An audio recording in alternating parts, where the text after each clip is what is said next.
안녕하세요, 현수입니다. 오늘은 2025학년도 10월 학력평가 전문항 해설하러 왔어요. 사실 이번에 사회문화 시험은 좀 예외적으로 굉장히 쉬웠던 시험이기 때문에 여러분들이 점수가 좀 잘 나왔다고 해서 방심하지 않는 시험이라는 거를 쌤이 좀 많이 강조를 좀 드리고 싶습니다. 전반적으로 그렇게 도표 통계나 아니면 개념 유형이나 그렇게 어렵게 나오진 않았고, 다만 유형적으로 다소 시간을 좀 오래 걸리게 만드는 유형들이 소소하게, 그것도 엄청 빡센 건 아니고 한 중간 정도의 난이도의 유형들이 되게 많았었기 때문에 최대한 시간 조절을 잘 하면서 수능을 대비해가지고 훈련한다, 약간 이런 느낌의 모의고사였던 것 같아요. 실제로 1등급 커트라인이 50점이 나오고 있는 걸 보면은 그만큼 좀 쉬웠다는 거죠. 그러니까 실제로 수능은 요거보다는 좀 더 어렵게 나올 거라고 예상을 하고 들어가 주시는 게 맞겠습니다. 일단 1번부터 한번 바로 해설 한번 들어가 보죠. 1번.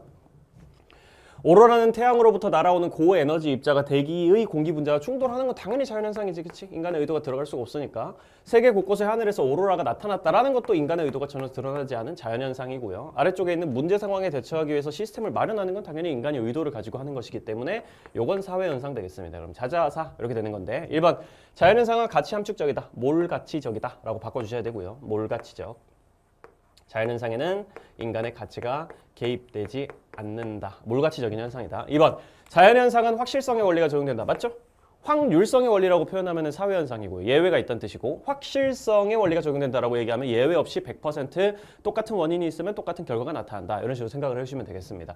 3번. 자연현상에 비해 사회현상은 인과관계가 불분명하다라고 바꿔줘야 되고요. 사회현상에 상대적으로 예외가 나타나기 때문에 인과관계를 찾아내기가 좀 어렵고, 인과관계가 다소 불분명하게 나타나고 명확하지 않게 나타나고, 이렇게 잡아주시면 되겠어요. 4번. 사회현상과 달리 자연현상은 보편성과 특수성이 공존한다.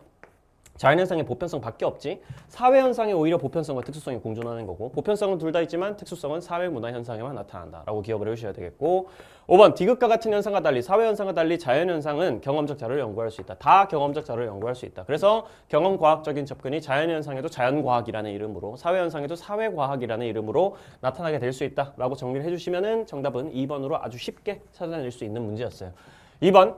사회문화 현상을 바라보는 갑병의 관점에 대한 설명으로 옳은 것은 기갈상 중에 하나 나옵니다. 빨리 체크해보죠. 갑. 과거와 달리 편의점 도시락이 한 끼 식사를 해결하기 충분하다고 여기는 사람들이 증가했기 때문이다. 사람들 한 명 한 명의 인식이 그렇다라고 얘기하는 거. 사실 여기는이라는 표현이 되게 중요한 게, 사람들이 그렇게 의미 부여를 한다는 거지. 편의점 도시락이라는 거에 대해 가지고 한 끼 식사로 충분해라는 인식이 만들어지면서 그것에 따라 사회가 변동한다고 얘기하는 건 결국 사람들의 인식, 사람들의 주체적인 생각, 이런 것들이 사회를 만들어 나간다고 보는 상상론의 입장이라고 생각을 하셔야 되고, 미시적으로 바라보는 거죠. 사람들 한 명 한 명의 생각에 따라 사회가 바뀐다. 신속하고 간편한 식사를 가능하게 하는 편의점 도시락이 시간적 효율성을 중시하는 사회 구조에 부합하였기 때문이다 라고 지금 돼 있는데, 정확히 말하면 여기서 얘기하고 있는 건 이 편의점 도시락이라는 것도 어떻게 보면 사회의 하나의 구성 요소로서 이 사회 구조 속에서 기본적으로 시간적 효율성이라는 걸 되게 중시하는데, 거기에 부합해가지고 자기의 기능과 역할을 충실하게 하고 있기 때문에 편의점 도시락이라는 게 소비가 급증하게 되었다, 인기가 많아졌다, 이렇게 얘기하고 있는 거라서 결국은 기능과 역할을 강조하고 있는 거라고 생각을 해주시면 돼요. 시간적 효율성을 중시하는 게 기본적인 사회구조의 흐름이라면 그 사회구조가 요구하는 역할에 충실히 맞춰졌기 때문에 이게 잘 되고 있는 것이다 라고 얘기하는 건 기능론의 관점이겠지. 불공정한 분배 체계, 사실상 끝났죠, 그렇죠? 불공정한 분배 체계, 지배층이 피지배층을 억압하고 착취하는 그런 구조가 심각해지면서 형편이 어려워진 사람들이 저렴한 편의점 도시락으로 끼니를 해결하려고 하기 때문에 피지배층이 즐기게 되는 문화야. 결국은 지배층과 피지배층의 갈등 과정에서 이 피지배층이 뭐 혁명을 일으키고 뭐 이런 걸 설명하는 게 갈등론인데, 그거로 나가기 전에 기본적으로 불공정한 분배 체계가 심화되고 있어. 소위 말하는 구조적인 모순이라는 게 있어. 그 안에서 억압받는 사람들이 가난해지니까 어쩔 수 없이 찾게 되는 것이야. 이런 식으로 사회를 비판적으로 고찰하는 것은 갈등론이라고 생각을 하셔야 되겠고, 그럼 상기갈입니다. 상상론은 집단 간 갈등을 사회 변동의 원동력으로 본다. 이거 갈등론 시각이죠. 그러니까 병으로 바꿔줘야 되고요. 사회에 내재하는 구조적 모순으로 인해 집단 간 갈등이 필연적으로 발생할 수밖에 없고, 그 집단 간 갈등은 뭔가 변화를 일으키게 돼 있다. 그러니까 변동이라는 건 필연적인 것이고, 집단 간 갈등이 결국 그 변동의 원동력이 된다라고 얘기하는 건 갈등론의 입장. 2번. 갈등론은 사회 문제를 설명하는데 사회 구조적 요인을 전혀 간과하지 않고요. 오히려 상상론이 간과하죠. 그렇죠? 사회 구조라는 거에 영향력을 강조하는 거는 거시적 관점, 기능론이랑 갈등론 될 거고, 상상론이 그런 부분을 간과한다는 공격을 받지. 개인의 주체성을 위주로 보는 입장이니까. 3번. 기능론과 달리 상상론은 사회의 각 부분이 상호 의존적으로 연관되어 있다고 본다. 서로 연결되어 있다. 서로의 기능을 하면서 서로의 기능을 하면서 서로 의존적으로 이 사회 전체라는 하나의 유기체와 같은 시스템을 만들어 나간다라고 보는 거는 기능론의 관점이기 때문에 갑이랑 을이랑 위치 바꿔주셔야 되겠고요. 4번 갈등론과 달리 기능론은 사회적 갈등을 균형 회복을 위한 일시적인 과정으로 본다. 맞지? 기능론이 사회적 갈등을 부정하는 건 아니야. 다만 갈등론 같은 경우에는 지배층과 피지배층의 이익이 양립할 수가 없기 때문에 지배층이 이득을 보면 피지배층은 손해를 보고 피지배층이 이득을 보면 지배층은 손해를 보기 때문에 필연적으로 갈등이 발생하고 그 갈등 과정에서 혁명 같은 것들이 일어나서 사회구조가 완전히 변동하는 계기가 되고 이런 식으로 설명하는 게 갈등론이라면은 기능론 같은 경우에도 갈등을 부정하진 않지만 이 갈등이란 건 결국은 사회 문제란 말이지. 이 사회 문제는 기본적으로 기능을 제대로 못하는 사회 구성 요소들에 의해서 발생하는 거란 말이야.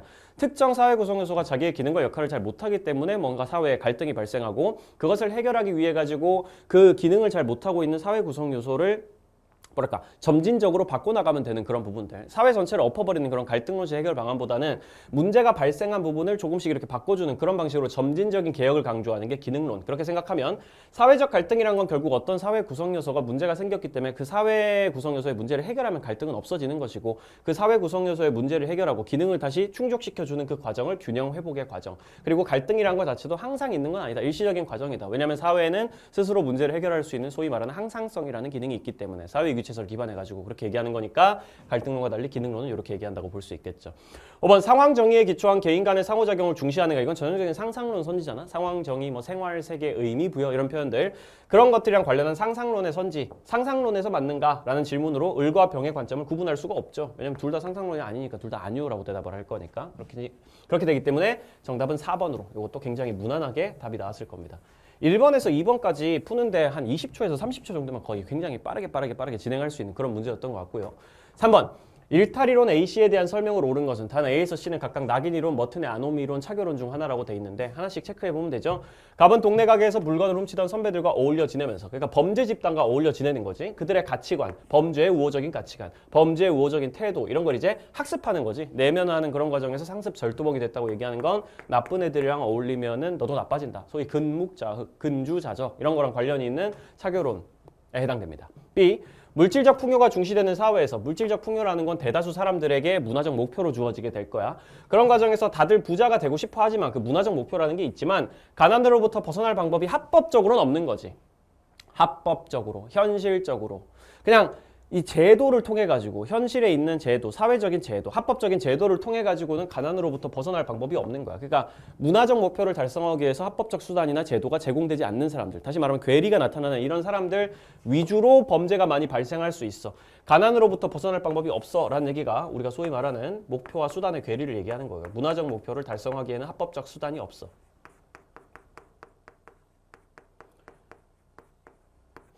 물질적 풍요 혹은 부자가 되고 싶었다 이런 것들이 이제 문화적 목표가 되는 거고 그런 괴리가 나타나는 사람들에게 어떤 일탈이 발생한다라고 보는 건 머튼의 아노미 이론일 겁니다. 동네 가게에서 호기심에 물건을 가져온 병은 주변으로 그러니까 1차 일탈을 저질렀어. 호기심에 물건을 가져왔어. 사소한 일탈이라고 보면 볼 수 있겠지. 그런 1차 일탈이 딱 저질러지니까 주변으로부터 도둑이라는 비난을 받아. 다른 말로 얘기하면 낙인이 찍혀. 부정적인 의미 부여를 당해. 그거 외에도 뭐 차별적인 제재 같은 걸 당했을 수도 있고요. 여기 나와 있진 않지만 어쨌든 낙인이 찍혔습니다. 그러면서 부정적인 자아 정체성이 형성된다. 내면화된다. 이렇게 얘기하면 대놓고 그냥 낙인 이론에 해당되는 선지라는 거 쉽게 찾아낼 수 있을 거예요. 그러면 1번 차교론은 차별적인 제재를 일탈 행동의 원인으로 본다. 차별적인 제재는 낙인 이론이 원인으로 보는 거고요. C로 바꿔줘야 되고요. 2번 차별적인 제재랑 차별적인 교제랑 달라요. 차별적인 교제라는 거는 나쁜 애들이랑 지속적으로 어울리는 걸 얘기하는 것이고 차별적인 제재라는 건 1차 일탈 때문에 부정적인 낙인이 찍혀가지고 그것 때문에 남들과 다르게 유독 과하게 제재받는 처벌받는 그런 걸 얘기하는 거야. 차별적인 제재에 따라서 흑화한다 이런 얘기를 하면은 그건 낙인 이론인 거고 차별적으로 교제하면서 나쁜 애들이랑 어울렸더니 나도 나빠졌어요 라고 얘기하는 건 차별적 제재 이론인 거죠. 차별적 교제 이론인 거죠. 2번 머튼의 아노미 이론이 일탈 행동에 대한 대책으로 정상 집단과의 교류 촉진 이런 거 차교론이 하는 얘기잖아. 나쁜 애들이랑 어울려서 나빠졌으니까 정상적인 애들이랑 어울리면 다시 착해질 거야. 범죄 문화로부터 벗어날 수 있게 될 거야. 이렇게 얘기하는 건 차교론이기 때문에 A로 바꿔줘야 되고요. 3번 낙인 이론은 1차적 일탈이 2차적 일탈로 이어지는 과정에 주목한다. 맞죠? 사소한 1차적 일탈을 저질렀는데 부정적인 의미부를 당해가지고 또 다른 범죄를 계속 지속적으로 저지르게 되는 현상을 주로 많이 설명하는 게 낙인 이론이다 라고 생각하시면 되겠고 4번 차교론과 달리 낙인 이론은 상호작용을 통한 일탈 행동의 학습 과정에 주목한다. 일탈 행동의 학습이라고 표현이 되면 이건 무조건 차교론이야. 상호작용을 통해서 일탈의 원인이 발생한다라고 얘기하면 둘 다라고 표현을 해야 되겠지만 학습이라는 표현 혹은 사회화라는 표현까지 명백하게 나와 있으면 그건 차교론에만 해당되는 표현이에요. 낙인이론은 남들한테 뭔가를 배운다고 얘기하는 게 아니거든. 남들이 부정적 의미부여를 하니까 내 스스로 흑화했다. 부정적 자아 정체성이 내면화됐다. 이렇게 표현하는 거라서 낙인이론 그 자체는 학습이나 사회화라는 단어랑 관련이 없고 차교론이 관련이 있다고 생각을 해주시면 A와 달리 C가 아니라 C와 달리 A가 이런 식으로 바꿔주셔야 되겠습니다. 5번 낙인이론과 달리 차교론과 머튼의 아노미론은 일탈행동을 규정하는 객관적 기준이 있다라고 보지. 낙인이론이 없다라고 보는 거고 이것도 당연히 위치 바꿔주셔야 되겠다. 객관적인 기준이라는 게 없다고 보는 건 낙인이론, 오로지 일탈이론 중에 낙인이론밖에 없다라고 잡아주시면 이 문제도 무난하게 풀 수 있었을 거예요. 여기까지는 뭐 하나도 어렵지가 않습니다. 문제가 전반적으로. 4번 다음 자료에 대한 설명으로 옳은 것은 A에서 C는 각각 면접법, 질문지법, 참여관찰법, 실험법이랑 문헌연구법이 빠져 있는데 어쨌든 이 세 개를 이제 찾아내야 되겠죠. 자료 수집 방법 A씨의 일반적인 특징을 묻는 질문과 학생의 응답, 교사의 채점 결과를 나타낸 것인데 C와 달리 A, B는 조사 대상자와의 언어적 상호작용이 필수적인가? 라고 지금 돼 있습니다. 그럼 이건 뭘 얘기하는 어떤 질문인가요? 이 질문이 만약에 정답이 yes라면 C는 뭐가 될까? 이런 걸 생각을 해보면 되는 거야.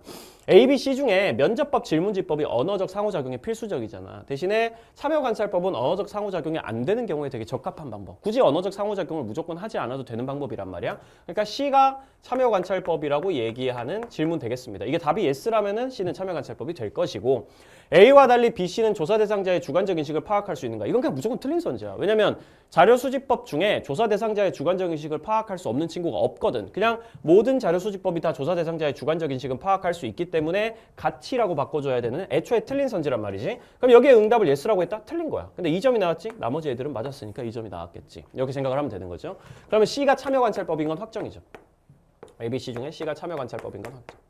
요거 맞췄으니까 C가 참여관찰법에 yes가 답이라고 하니까 그리고 가에는 틀린 내용이 들어가야 된다라고까지만 잡고 이제 문제 풀어보면 되겠습니다. A, B에 비해 C는 구조화 표준화 정도가 낮다라고 봐야죠. 참여관찰법은 구조화 표준화 정도가 가장 낮은 방법이라고 생각을 하시면 돼요. 소위 구조화 표준화라는 거는 아주 쉽게 말하면은 여러 가지 규칙들도 되게 빡세고 정확하게 구조를 딱 짜가지고 단계별로 이런 행동해야 돼, 저런 행동해야 돼 이런 것들이 딱딱 정해져 있는 거를 보통 구조화 표준화 정도라고 얘기를 합니다. 혹은 정형화 정도다 이렇게 표현도 하기도 하고요. 같이 묶이는 표현으로 정형화가 있죠. 이게 제일 높은 게 뭐냐라고 물어보면 실험법이 제일 높아요. 단계별로 규칙 딱딱 지켜가면서 외부의 인위적인 요소, 외부의 어떤 또 다른 변수가 개입되지 않게 변수를 통제해야 되기 때문에 실험법이 가장 높고 그 다음이 질문지법, 그 다음이 면접법, 맨 마지막이 참여관찰법. 참여관찰법은 애초에 뭘 짜놓으면 안 되거든. 그냥 이분들의 일상생활을 생생한 자료로, 실제성 있는 자료로 관찰을 해야 되기 때문에 참여관찰법이야말로 가장 구조화 표준화 정도가 낮은 자료 수집법이란 말이지. 그러니까 바로 탈락이고. 2번, A, B 모두 조사 대상자와의 정서적 교감 형성을 중요시한다라고 지금 돼 있는데 면접법은 어느 정도 맞다고 볼 수 있는데 실제로 A, B 중에 면접법이랑 질문지법이 있을 거 아니야. 면접법이랑 질문지법 중에 조사 대상자의 정서적 교감 형성을 중시하는 거는 기본적으로 이게 질적 연구의 특징이기 때문에 면접법에만 해당되고 질문지법에 해당되지 않아요. 질문지 뭐 설문지 같은 거 돌려가지고 거기에 응답하라고 시키는데 정서적인 교감까지 있을 필요가 없단 말이야. 양적 연구이기 때문에. 그렇기 때문에 A, B 모두라고 표현을 하면 안 되겠습니다. A, B 중에 면접법만 정서적 교감 형성이 중요하고요. 참여관찰법도 중요하긴 한데 어쨌든 A, B 중에는 면접법이 정서적 교감 형성이 중요하고 질문지법은 별로 중요하지 않다라고 생각하면 둘 다는 절대 아니겠죠. 3번 A가 수집된 자료의 통계 처리가 용이한 방법이라면 이거 전형적인 질문지법의 특징이잖아. 그치? 질문지로 수치를 쫙 수집을 해가지고 통계 처리하기 쉬운 거. 그럼 B는 면접법이 되겠네. B가 면접법. C가 참여관찰법. 이렇게 되는 거라서 가에 틀린 내용이 들어가야 된단 말이야. 아니오가 답인 내용이 들어가야 되기 때문에 답이 아니오인 내용이 들어가야 된단 말이지. 참여관찰법과 달리 면접법은 인위적으로 통제된 상황에서 변인의 효과를 관찰하는 방법은 아니잖아. 그건 실험법이잖아. 여기는 애초에 실험법이 없단 말이야. 지금 A에서 C 사이에. 그러니까 이건 무조건 틀린 선지일 수밖에 없고 답이 아니오인 질문으로 적절하다라고 얘기를 할 수가 있다는 거죠. 그러니까 3번이 바로 답이 되고요. 4번 B가 다수를 대상으로 한 자료 수집에 유리하다. 그럼 B가 질문지법이라고 얘기하는 거겠죠. 대표적으로 다수를 대상으로 하는데 유리한 자료 수집법이 질문지법이니까. 그러면은 A가 지금 면접법이 될 거예요. 면접법. 그리고 C는 여전히 참여관찰법입니다. 그럼 가에는 한 번 더 아니오가 답인 질문이 들어가야 된단 말이지. 참여관찰법에 비해 면접법은 실제성이 높은 생생한 자료를 확보하기 용이한가? 이거 면접법은 실제성이 높은 생생한 자료를 확보하기 용이하다고 볼 수 없죠. 이건 유일하게 참여관찰법의 특징이기 때문에 실제성이 높은 자료를 수집하기 유리하다라고 얘기를 하면은 그렇기 때문에 여기는 답이 아니오인 질문으로 적절하단 말이야. 답이 아니오인 질문으로 들어갈 수 있는데 들어갈 수 없다고 하니까 틀린 질문. 5번 가의 B와 달리 A는 주로 질적 연구에서 사용하는 방법인가가 들어간다고 쳐. 근데 가는 어쨌든 틀린 내용이야. 틀린 내용 생각해보자. B와 달리 이게 만약에 맞다면 뭐가 될까? B와 달리 A는 주로 질적 연구에서 사용하는 방법인가? 주로 질적 연구에서 사용하는 건 질문지법이랑 면접법 중에는 면접법이잖아. 그러니까 지금 A가 면접법이라고 주장하고 있는 선지인데 지금 답이 아니오란 말이야. 그러면 A는 면접법이 아니겠지. 그러면 A가 질문지법이 되고 실제로는 A는 질문지법이 되고 B가 면접법이 되겠지. 질문지법에 비해 면접법은 조사자의 주관적 가치가 개입될 가능성이 높다라고 봐야지. 면접법은 질적 연구의 자료 수집 방법이기 때문에 질적 연구의 자료 수집 방법인 면접법이나 참여관찰법에서는 조사자의 주관적인 가치가 편견 같은 게 자꾸 개입되기 쉽단 말이야. 왜냐면 직관적 통찰 같은 걸 해야 되고 상대방과 정서적 유대감도 맺어야 되고 그 과정에서 소위 말하는 몰입 같은 걸 해가지고 상대방의 입장이 나라면 어떨까 이런 생각도 해봐야 된단 말이지. 그렇기 때문에 면접법이나 참여관찰법이 상대적으로 조사자의 주관적 가치가 개입될 가능성이 높다라고 봐야 되고 낮다라고 표현돼 있으니 틀린 선지입니다. 그렇게 잡으면 요거 3번으로 잡는 것도 별로 어렵진 않았을 거예요. 그나마 조금 이제 시간을 끄는 그런 문제 유형인데 그것도 그렇게 어렵진 않았었습니다. 5번 가와 달리 나에만 부각되어 있는 이거 잘 봐. 나에만이라고 얘기를 했어. 가와 달리라고 얘기를 했고 그러면 가와 달리 나에만 부각되어 있는 문화의 속성에 대한 진술로 옳은 것을 지금 찾아야 되는 거예요. 잘 찾아야 돼요. 그러니까 나에만 해당하는 나타나고 있는 문화의 속성을 찾아야 됩니다. 가나 한번 더 체크해보죠. 우리나라에서는 소나 말이 과거에는 짐을 실어 나르거나 사람을 태우고 이동하는 교통수단으로 이용되었지만 현재는 교통수단으로 거의 이용되지 않는다라고 얘기하면 요거 뭐 나타났다고 얘기할 수 있겠어. 우리나라에서 과거에 짐을 실어 나르거나 사람을 태우고 이동하는 교통수단으로 이용이 됐어. 그럼 한 명이 이용했다는 얘기가 아니지. 우리나라에 전반적으로 이용됐다는 얘기지. 그럼 공유성도 일단 들어가 있다고 봐주시는 게 맞겠고 현재는 교통수단으로 거의 이용되지 않으니까 변동성입니다. 그렇죠? 이런 문화가 사라졌다. 삭제되었다라는 얘기를 사실상 하고 있는 거니까. 우리나라에 새롭게 도입된 교통수단인 전차는 사람들의 의식과 태도의 변화를 초래하였다. 교통수단이 사람들의 의식과 태도의 변화를 초래했어. 이렇게 얘기하면 우리가 흔히 알고 있는 걸로 뭐야? 총체성과 변동성이 함께 나타나는 사례죠. 그러니까 우리나라에 새롭게 도입된 교통수단이 바뀌니까 그러니까 사람들의 의식과 태도가 이거 두 개는 명백하게 서로 다른 문화 요소인데 사람들의 의식과 태도도 문화 요소라고 부를 수 있거든. 소위 관념 문화라고 부르는 이런 교통수단으로서의 물질 문화가 바뀌었어. 새롭게 등장하니까 그것 때문에 사람들의 의식이나 태도가 관념 문화도 바뀌더라라고 얘기를 하면은 물질 문화 때문에 비물질 문화가 바뀌는 그런 상황을 얘기하고 있는 것이고 이건 문화들끼리 서로 연결되어 있다는 사실을 나타내는 거기 때문에 총체성 그리고 하나가 바뀌니까 다른 것도 바뀌네 변동성 둘 다 얘기하고 있다는 거지. 승객들의 신분이나 성별이 아닌 지불한 요금에 따라 상, 하등, 칸으로 나눠 타게 되면서 양반과 상민의 엄격한 구분, 남녀 칠세 부동석과 같은 사회적 금기가 원래는 있었는데 승객들이 요즘에는 이렇게 한다라고 적혀 있으니까 이것도 공유성 기본적으로 들어가 있는 거예요.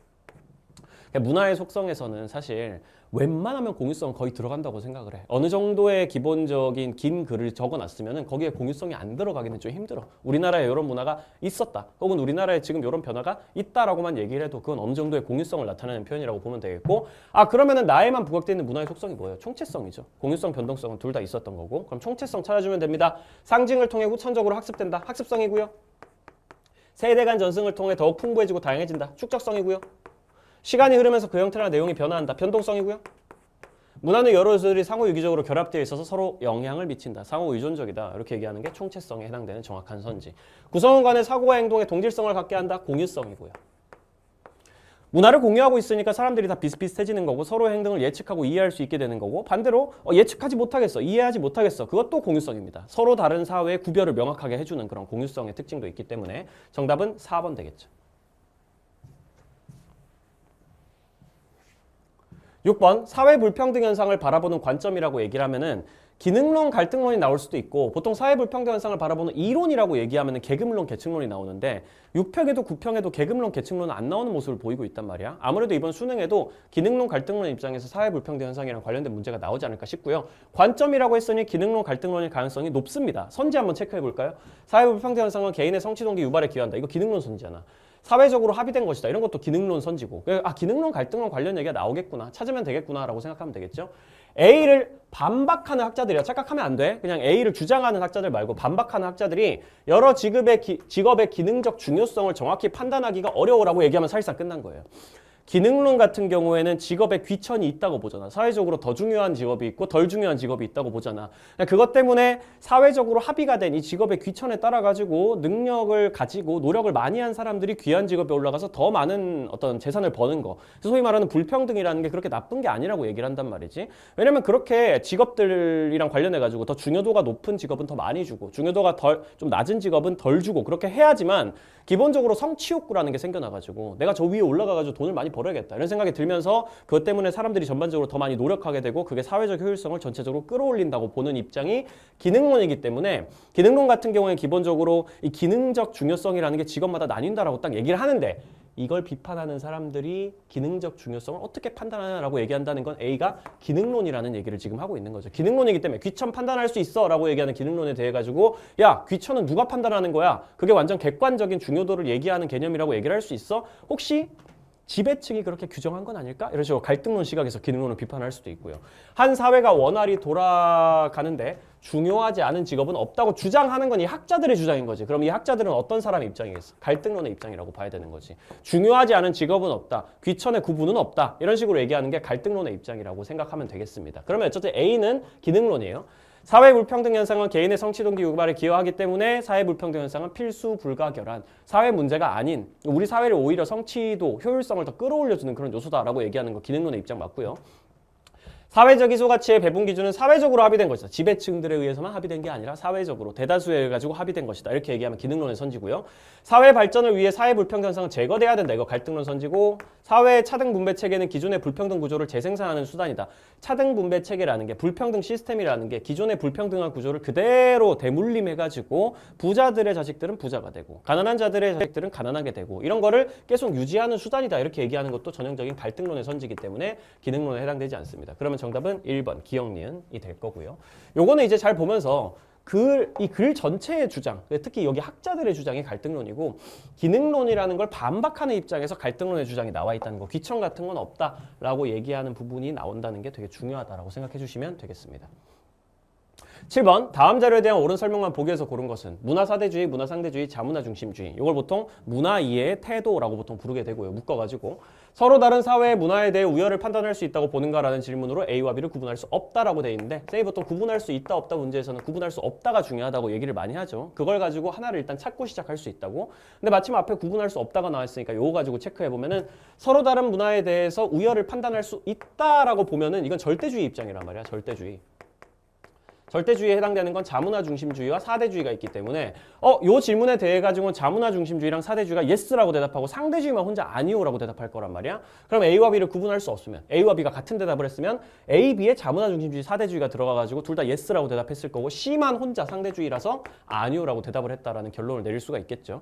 기억부터 갑니다. A, B와 달리 상대주의는 문화의 다양성 보존에 기여한다. 이거 맞아요. 자문화 중심주의나 사대주의는 문화 절대주의이기 때문에 특정 사회의 문화를 기준으로 해가지고 그 문화가 우월하고 나머지는 열등하다 이렇게 판단한단 말이야. 그렇기 때문에 문화의 다양성을 오히려 저하시키는 그런 특성이 있고 상대주의야말로 모든 문화의 고유한 가치를 인정하고 그들의 입장에서 이해를 하려고 하기 때문에 상대적인 문화의 다양성을 증진시켜 줄 수가 있죠. 니은 A가 타문화를 맹목적으로 추종하는 태도라면 A는 사대주의가 될 겁니다. 소위 말하는 미국에 대해 가지고 무지성으로 막 추종하는 그런 태도들. 미국이 아니라도 과거에 우리나라 조선에서 중국을 무지성으로 추종했던 그런 사례들. 그런 거 얘기하고 있는 거고 B는 자문화의 정체성을 약화시킬 수 있다. 그럼 B가 자문화 중심주의가 될 텐데 여기 사대주의 나왔으니까 여긴 자문화 중심주의가 돼야 될 텐데 자문화 중심주의는 자문화의 정체성을 아주 강화시키죠. 약화시키지 않죠. 국뽕이란 말이야. 자문화 중심주의가. 우리나라 최고야. 우리나라 노벨상도 받고 난리 났어. 이렇게 얘기하면 우리나라 문화에 대한 자긍심이 강해지고 소위 말하는 우리나라 문화 안에서 내 집단 의식이 되게 강해질 거고 그것 때문에 우리 문화 정체성을 지키는 데는 굉장히 유리한 태도이기 때문에 이런 비판을 받을 수는 없습니다. 디귿 가에는 A, B를 구분할 수 있다가 들어가야 돼. 그러니까 여기 자문화 중심주의 아니면 사대주의 들어가거든. 얘네들을 구분할 수 있는 질문이 그냥 들어가면 돼. 문화 제국주의로 변질될 수 있다는 비판을 받는가? 이거 자문화 중심주의에 해당되는 거거든. 자문화 중심주의 국뽕이기 때문에 우리 문화를 남에게 강제로 이식하려는 문화 제국주의가 나타날 수 있고요. 반대로 국수주의라 그래가지고 외부의 문물을 거부하는 그런 태도가 나타날 수 있고요. 어쨌든 자문화 중심주의가 제국주의랑 국수주의로 넘어갈 수 있는데 사대주의는 그런 맥락에서 나오는 특징이 없단 말이야. 그렇지? 그러니까 문화 제국주의로 변질될 수 있다는 비판을 받는 거는 자문화 중심주의만 yes, 사대주의는 아니오라고 대답할 거라서 구분할 수 있는 질문으로 적절합니다. A, B를. 릴, 가해는 해당 사회의 상황과 맥락을 고려해 문화를 이해하는 거야. 이건 전형적인 상대주의적 태도잖아. 상황과 맥락을 고려해가지고 그들의 입장에서, 관찰 대상자의 입장에서, 문화 향유자의 입장에서, 내부자의 입장에서 바라보려고 하는 건 상대주의에 해당되는 선지이기 때문에 이걸로는 둘 다 구분 못하죠. 자문화주의나 사대주의나 둘 다 상대주의가 아니라서 이 질문에 대해서는 둘 다 아니오라고 대답할 거라서 구분할 수 있는 게 아니라 구분할 수 없다가 돼서 여기 들어갈 수 없는 질문으로 적절하게 되겠습니다. 그러면 정답은 2번이 될 거예요.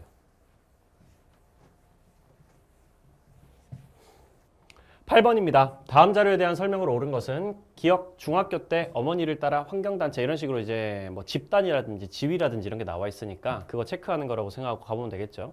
1번 갑과 갑의 어머니가 각각 속해 있는 이익사회의 개수는 같다. 이거 세봐야지, 그치? 중학교 때 갑이 지금 중학생은 아니지. 나중에 보면 고등학교 입학했으니까 지금 속해 있는 건 아니야. 어머니를 따라 환경단체에 가입해 지금까지 함께 활동하고 있다고 하니까 환경단체에는 갑도 있고 엄마도 있고 여기 잡아주면 되겠고요. 회사의 사장인 어머니니까 회사의 어머니가 갑의 어머니가 소속돼 있습니다. 갑이 아니라 엄마가 여기 적어주면 되겠고 사장인 어머니가 고등학교에 입학한 갑에게라고 돼 있으니까 갑은 지금 고등학생이죠. 고등학교에 들어가 있으니까 갑이 속해 있습니다. 고등학교에. 학업을 위해 환경단체 활동을 그만두라고 했지 아직 그만둔 건 아니에요. 그러니까 환경단체에는 갑과 엄마가 함께 들어가 있는 건 맞고요. 1번 갑과 갑의 어머니가 각각 속해 있는 이익사회 개수는 같다. 갑 같은 경우에 지금 2개에 속해 있고 고등학교도 환경단체는 둘 다 이익사회 맞잖아. 2개. 그리고 어머니는 회사랑 환경단체라는 2개의 이익사회에 속해 있으니까 1번이 바로 답이네요. 2번 기업과 달리 리을은 자발적 결사체이다. 중학교와 달리 회사는 자발적 결사체다. 회사는 자발적 결사체가 아니죠. 중학교도 회사도 둘 다 그냥 공식 조직이기만 합니다. 둘 다 자발적 결사체의 특징을 가지고 있지 않기 때문에 기업도 리을도 자발적 결사체가 아니다라고 잡아주셔야 되겠고 3번 디귿은 환경단체인데 공식 조직이자 공식적 사회기관 공식 조직은 맞는데 환경단체는 시민단체이기 때문에 공식 조직이면서 자발적 결사체인 건 맞지만 공식적 사회화기관은 아니죠. 교육을 위해서 만들어진 게 아니라 비공식적 사회화기관이라고 봐야 됩니다. 4번 미음과 달리 니은은 귀속지위이다. 미음, 사장 같은 경우에는 성취지위가 맞고 어머니도 성취지위란 말이야. 어머니가 태어날 때부터 결정되고 그런 게 아니지. 귀속지위라는 거는 우리가 태어날 때 받게 된 지위거나 아니면 살아있다면 무조건 획득할 수밖에 없는 뭐 노인이나 청소년 같은 지위에 해당이 되는데 미음도 니은도 둘 다 성취지위에 해당이 되기 때문에 둘 다 탈락되는 거고요.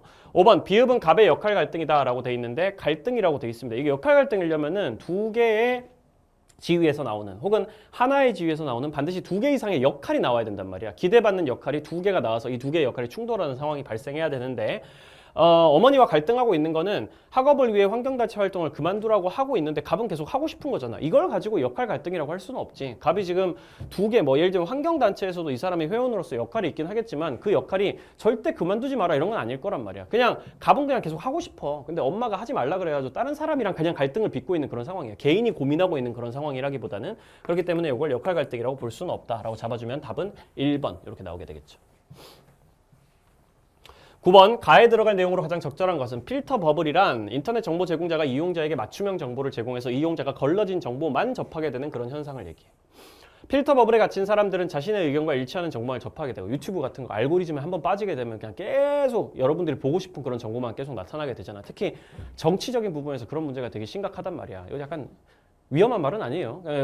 어떤 특정 정치적 의견을 가지고 있는 사람들이 계속 특정 정치 유튜브 채널을 보게 되면은 그런 것만 계속 그 사람한테 나타나고 반대 성향에 있는 사람들한테 또 반대 성향의 정치 채널만 나타나고 이런 것 때문에 점점 더 양쪽으로 의견이 극단화되는 그런 모습이 실제 우리가 살고 있는 사회에서 나타나고 있는 현상이란 말이야. 그런 얘기를 하는 거야. 필터 버블에 갇혀 있으면 자신의 의견과 일치하는 정보만 접하게 되고 자신이 가진 견해가 더 널리 퍼져 있거나 더 옳다고 믿게 되는 확증 편향에 빠지게 된다고. 확증 편향이라는 게 소위 말하면은 이게 틀릴 리가 없다라고 한쪽 입장에 대해서 너무 확고한 확신을 가지게 되는 그런 현상을 얘기하는데 세상에 있는 모든 정보를 전부 다 자기가 생각하는 의견에 맞춰가지고 해석을 하게 되는 거지. 심지어 왜곡하게 되고 편견을 기반으로 그런 걸 확증 편향이라고 부르는데 이런 일에 빠지게 되는 거는 결국 이런 문제를 해결하기 위해서는 자기가 가진 정보가 혹시 틀리진 않는가에 대한 고민이 필요하겠죠. 비판적인 성찰 같은 게 필요할 겁니다. 그런 내용이 나와 있으면 정답일 거예요. 저작권 침해 예방 교육 그런 거랑 상관없어요. 뭐 저작권 침해랑 관련 있는 내용이 아니니까. 정보 취약계층의 정보기기를 지원한다. 이런 건 이제 보통 정보 격차. 소위 부유층만 고급 정보를 접하게 되고 빈곤층은 전혀 정보를 접하지 못하게 되고 이런 얘기를 하는 건데 그런 얘기가 나와 있는 게 아니기 때문에 탈락. 거짓 정보 유포에 대한 법적 규제를 강화한다. 이것도 거짓 정보랑 관련된 얘기는 아니지. 특정 의견에 치우친 어떤 진실들 혹은 데이터들 이런 걸 얘기하고 있는 거기 때문에 거짓 정보랑은 직접적으로 관련이 없다라고 보시는 게 맞고 정보기기 사용 시간에 대한 자기조절 능력을 배양해야 된다. 이건 보통 인터넷 중독이나 이런 문제랑 관련해가지고 나오는 해결책이고요. 온라인상에서 접하는 정보에 대한 비판적 수용 태도가 필요하지. 그치? 꼭 내 의견이랑 일치하는 정보만 맞다라고 생각할 게 아니라 내 의견과 다른 정보도 좀 들어보고 그런 정보랑 관련해가지고 내 의견이 가지고 있는 어떤 데이터들이 비판받을 만한 여지가 없는지를 생각해보는 그런 비판적 수용 태도가 필요하다라는 게 정확하게 이 내용의 해결책이 되겠습니다. 10번 다음 자료에 대한 옳은 분석만을 보기 위해서 고른 것은 표는 각국의 객관적 주관적 차원의 계층 구성을 나타낸 거야. 우리 보통 이런 표는 어디서 많이 봐?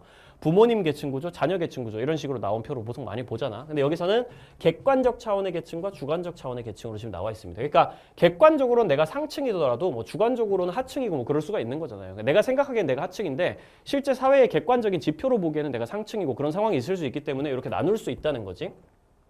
그걸 감안해가지고 뭐 대단한 표는 아닙니다. 그냥 객관적인 차원으로는 A에 속해 있는 사람이 B라고 자기 자신을 느낄 수도 있다. 그런 사람이 전체 100명 있으면 5명 있다. 이런 식으로 생각하는 그런 표니까 그걸 감안해가지고 한번 읽어보자고. 소득과 자산을 기준으로 파악한 것이고 그걸 가지고 객관적으로 파악한 차원의 계층이고 주관적 차원의 계층은 자신이 어느 계층에 속한다고 생각하는지를 응답하게 해서 파악한 거야. 계층은 A, B, C로 구분되고 A에서 C는 각각 상중하 중 하나입니다. 객관적 차원에서 A에서 B로의 이동은 상승 이동, A에서 C로의 이동은 하강 이동이다. 근데 여기서 출발해서 상승도 할 수 있고 여기서 출발해서 하강도 할 수 있는 건 계층 중에 하나밖에 없죠. 중층밖에 없습니다. 중층이 상층으로 올라갈 수도 있고 하층으로 내려갈 수도 있으니까. 만약에 A가 상층이 된다면 이게 성립하지 않는 내용이 된단 말이야. 상층에서 더 위로 올라갈 수가 없으니까 상승 이동이 불가능해지는 거니까 A는 중층. 상승도 하강도 가능한 건 중층이고 B로 이동하면 중층에서 올라가는 거라고 해서 상층일 거고 C로 이동하면 중층에서 내려가는 거라고 얘기를 했으니까 하층일 거예요. 그러면은 A, B, C가 순서대로 중상하 이렇게 나온다는 거 바로 적어주면 되겠습니다. 중상하. A, B, C가 결정됐으니 그냥 각자 적어버리면 되는 거죠. 중상하로 결정된다.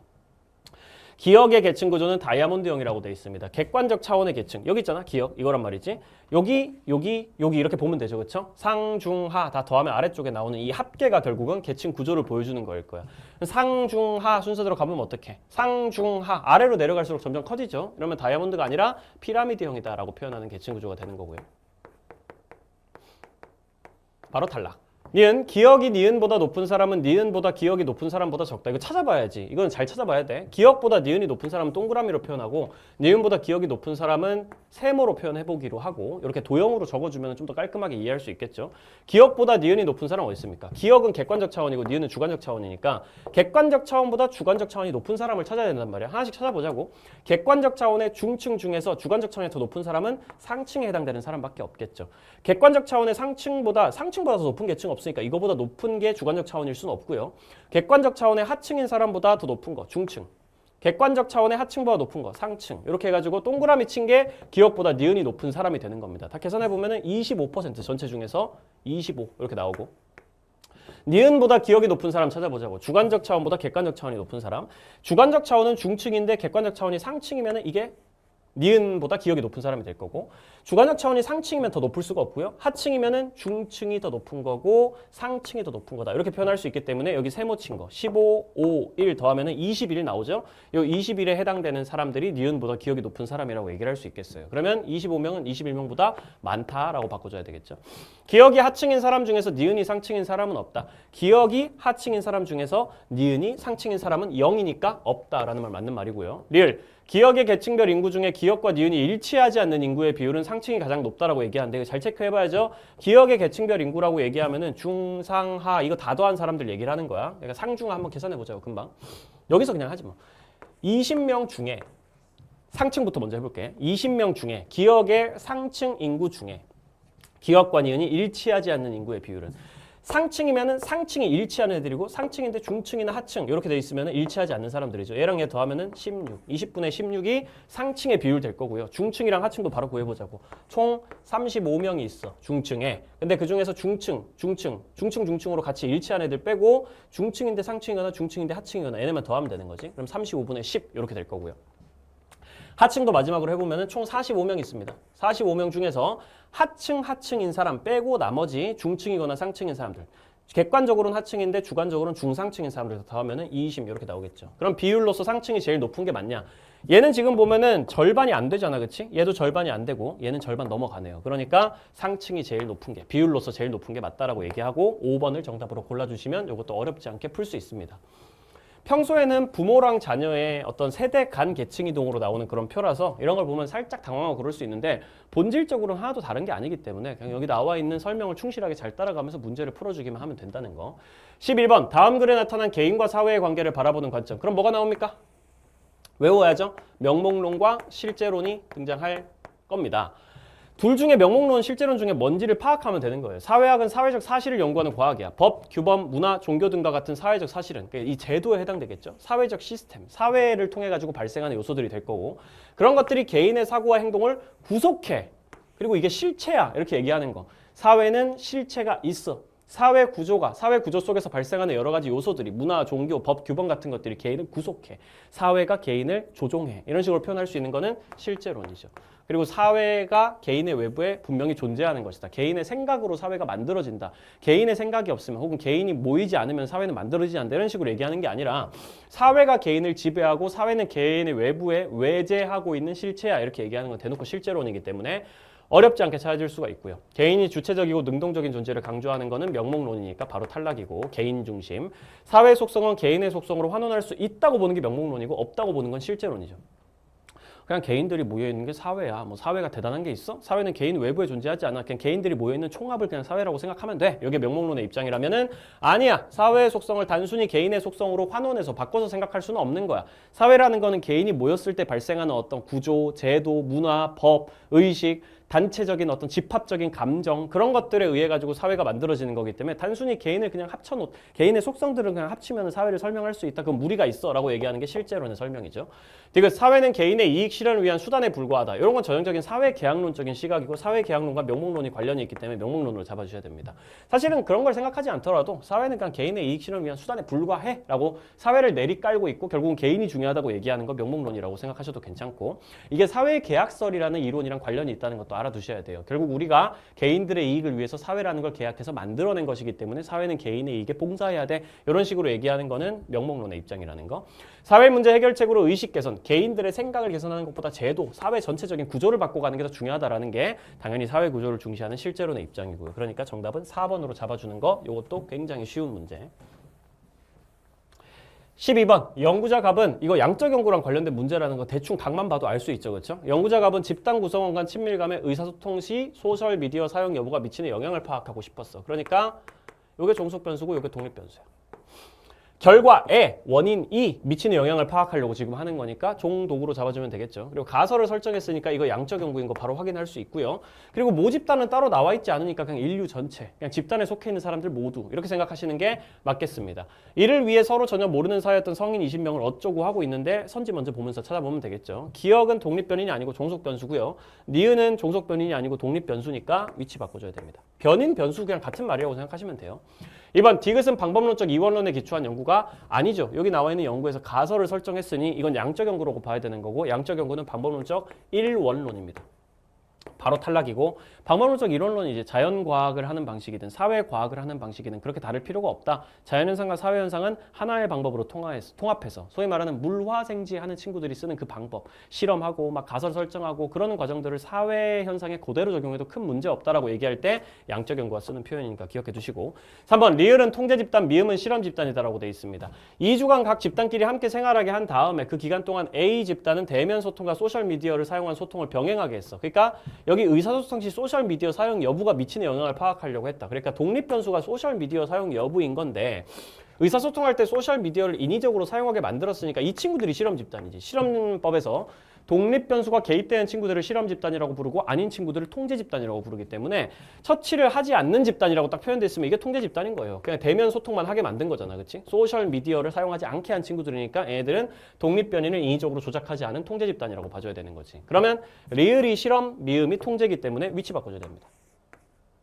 X. 4번 비읍은 기억에 대한 조작적 정의에 해당된다. 비읍이 뭐야? 정서적 지지의 정도, 개인적 정보의 공유 정도 등을 측정을 했단 말이지. 이거 사후조사란 말이야. 지금 보면은 이게 2주 후에 실험 다 끝난 다음에 전체 참가자들을 대상으로 사후조사를 한 거란 말이죠.